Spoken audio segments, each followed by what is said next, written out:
The union that helped propel Julia Gillard to the Prime Ministership is starting to quiver on her carbon tax. The Australian Workers' Union is worried about the damage the tax will do to jobs, and it's demanding much more compensation for industry. The intervention by its secretary, Paul Howes, is already creating friction with the Greens, who the government's relying on to deliver the tax. In Canberra, here's political correspondent Greg Jennett. He leads an army of 140,000 workers, most of them in the hottest carbon-producing industries in the land.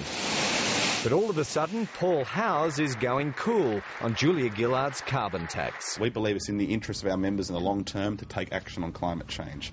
But we also believe it's in the interest of our members to have a job. The AWU's leadership group has produced a log of claims to reshape the tax. It wants at least as much compensation for emissions-intensive industries as was in Kevin Rudd's abandoned trading scheme, and massive support for the troubled steel industry. There could be 100% compensation for the steel sector or exclusion from the tax. The test is jobs. If one's lost because of the tax, the AWU's threatening to walk away from it. The mere existence of the threat is unsettling to the Greens-Labor partnership designing the scheme. It's silly.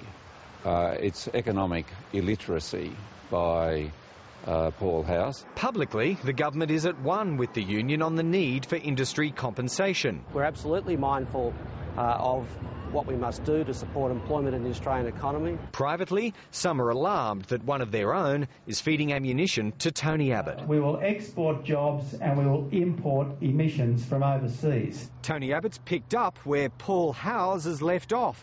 He's demanding the Prime Minister guarantee not one job will go because of the tax, especially in regional areas reliant on dirty industry. Speaking of dirty... 30 years ago, I was involved in inappropriate behaviour. I was disciplined for it at the time. Andrew Wilkie's been confronted again by military misdeeds in his time at Duntroon in the 1980s, accused of punishing junior cadets who wouldn't salute Adolf Hitler. I honestly can't remember that particular incident. He's wondering out loud why 28-year-old stories about him have resurfaced right at the time he's taking on the poker machine industry. But there's nothing underhanded about our campaign. We're out there in the open, in public, talking about this issue. Andrew Wilkie says he won't be deterred. Greg Jennett, ABC News, Canberra.